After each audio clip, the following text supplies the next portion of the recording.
आप सभी को करवा चौथ की हार्दिक शुभकामनाएं। आइए सुनते हैं करवा चौथ की व्रत कथा। बहुत समय पहले की बात है। एक साहूकार के 7 बेटे थे और उनकी एक बेटी भी थी। सभी सातों भाई अपनी बहन से बहुत प्यार करते थे, यहाँ तक कि वो उसे खाना खिलाए बिना खुद कभी नहीं खाते थे। एक बार उनकी बहन ससुराल से मायके आई हुई थी। शाम को जब भाई अपना व्यापार व्यवसाय बंद करके घर आए तो उन्होंने अपनी बहन को देखा।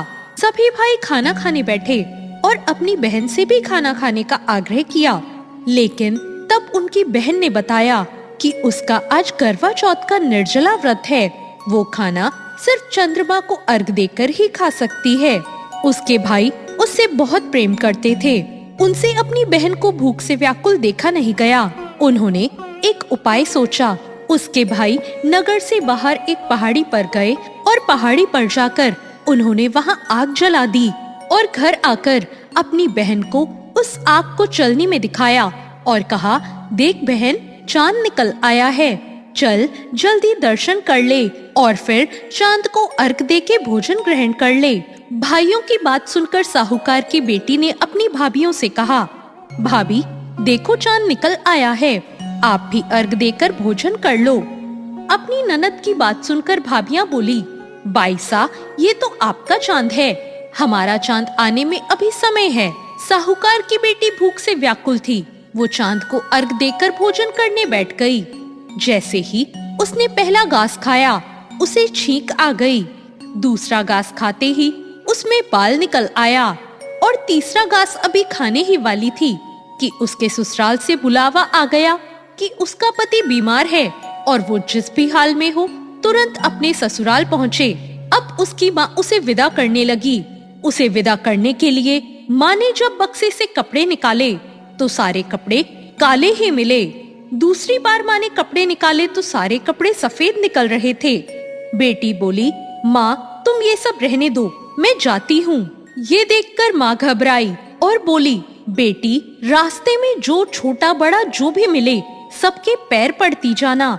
जो कोई भी बूढ़ सुहागन होने का आशीर्वाद दे तो वहीं अपने पल्ले से गांठ बांध लेना। बेटी बोली, ठीक है माँ, और वो अपने ससुराल के लिए निकल गई। रास्ते में उसे जो भी मिला वो सबके पांव छूती गई। सबने कहा, सुखी रहो, पीहर का सुख देखो, खुश रहो का आशीर्वाद दिया। ऐसे वो अपने ससुराल पहुंच गई। ससुराल के दरवाजे पर छोटी ननद खेल रही थी। जब उसने उसके भी पांव छुए तो उसने आशीर्वाद दिया, सदा सौभाग्यवती रहो, पुत्रवती रहो और बूढ़ सुहागन हो। ये सुनते ही उसने अपने पल्ले से गांठ बांध ली। घर में अंदर गई तो उसने देखा उसका पति मरा हुआ जमीन पर लेटा है और उसे ले जाने की तैयारी हो रही है। वो उसे देख के बहुत रोई, बहुत चिल्लाई। जैसे ही उसे ले जाने लगे वो रोती चिल्लाती बोली, मैं इन्हें ले जाने नहीं दूंगी। फिर भी जब कोई नहीं माना तो वो बोली, मैं भी साथ जाऊंगी। जब वो नहीं मानी तो सब बोले, ले चलो साथ में। जब पति को जलाने का समय आया तो वो बोली, मैं इन्हें जलाने नहीं दूंगी। तो ये देखकर सब बोले, पहले तो पति को खा गई, अब उसकी मिट्टी भी खराब कर रही है। लेकिन वो नहीं मानी। गांव के और परिवार के सभी लोगों ने ये निर्णय लिया कि इसे यहीं रहने दो, इसके लिए एक झोपड़ी बना दो। और वो वहां अपने पति के साथ उसी झोपड़ी में रहने लगी। वो पति की साफ सफाई करती और उसके पास ही बैठी रहती। उसकी छोटी ननद दिन में 2 बार आकर उसे भोजन दे जाया करती।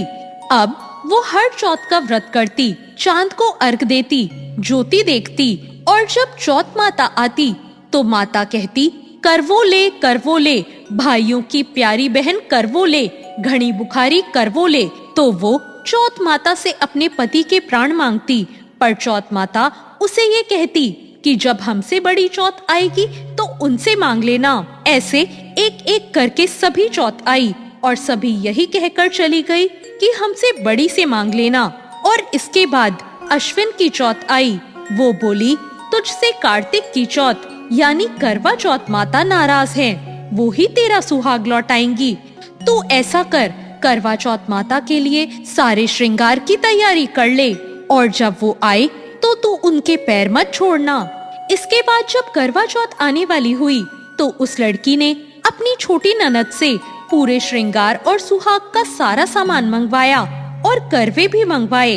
उसकी सास ने सोचा जो मांगती है दे आओ।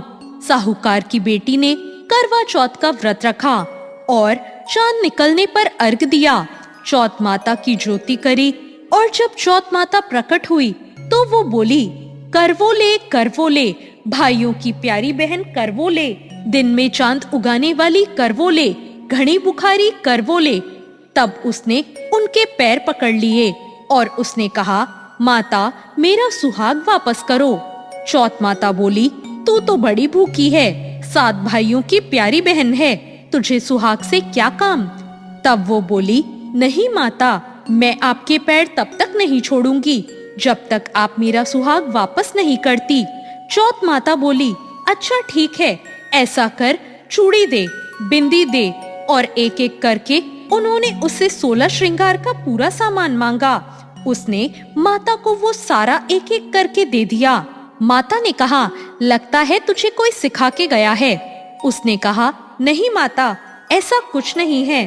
इसके बाद चौथ माता ने अपनी आंखों से काजल निकाला, नाखूनों से मेहंदी निकाली, मांग से सिंदूर निकाला और चिटकी उंगली का छींटा दिया। उसका पति जीवित हो गया और चौथ माता जाते जाते उसकी झोपड़ी पर लात मार गई, जिससे उसकी झोपड़ी एक महल में बदल गई। अब जब उसकी छोटी ननद खाना लेकर आई तो उसने देखा भाभी की झोपड़ी की जगह तो कोई महल खड़ा है, लेकिन उसने अपनी ननद को देख लिया। ननद को देखते ही उसके पास आई और बोली, देखो बाईसा, आपका भाई वापस आ गया है, घर जाओ और सासू जी से कहो गाजे बाजे के साथ हमें लेने आए। ननद दौड़ी दौड़ी अपनी माँ के पास जाकर बोली, माँ भाई जिंदा हो गया है। माँ बोली, उस भाभी के साथ तेरा दिमाग भी खराब हो गया है, मरने वाला कभी जिंदा होता है। ननद बोली, नहीं माँ, मैंने देखा है, भाई सच में जिंदा हो गया है। भाभी ने गाजे बाजे के साथ बुलाया है। सभी घर वाले गाजे बाजे के साथ अपने बेटे को लेने पहुँचे। बेटे को जिंदा देखकर सास बहू के पैर छूने लगी और बहू सास के पैर छूने लगी। बहू बोली, देखो माँ, आपका बेटा वापस आ गया। सास बोली, मैंने तो साल भर पहले ही इसे भेज दिया था, वो तो तू ही थी जो इसे वापस लेकर आई है। हे चौथ माता, जैसे साहूकार की बेटी के साथ पहले किया वैसे किसी के साथ मत करना, और जैसे बाद में उसे सुहाग दिया वैसे सबको देना। आप सभी पर चौथ माता की कृपा इसी तरह बनी रहे। जय चौथ माता। तो ये थी करवा चौथ की कथा। जय गणेश जय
दशभुज शोभे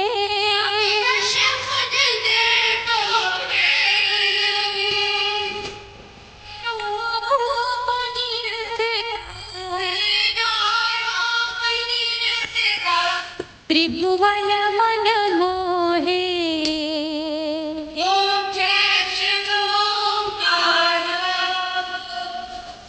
यक्ष रावण वाला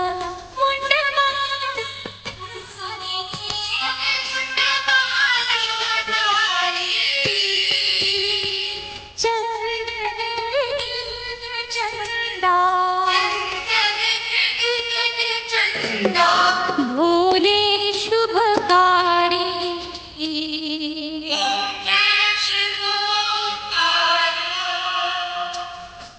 श्री राम पीताम्बर पावावर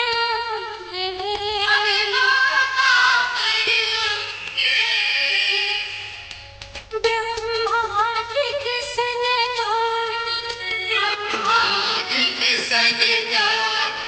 भूतादिक संगे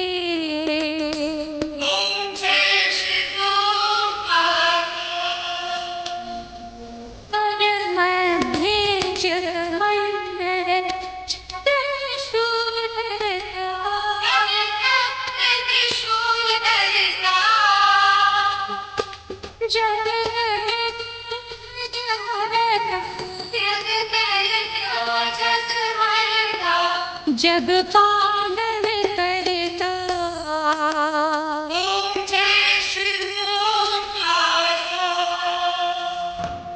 ब्रह्मा सदा शिव जानत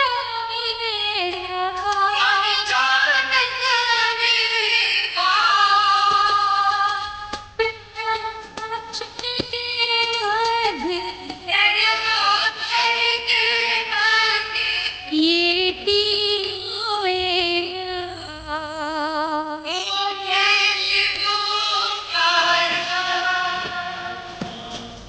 गुण स्वामित आरती जब कोई जन गावे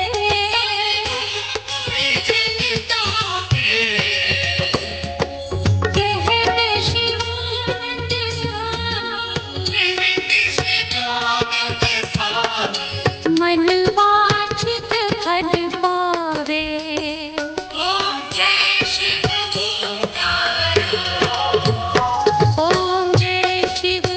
ओंकारा प्रभु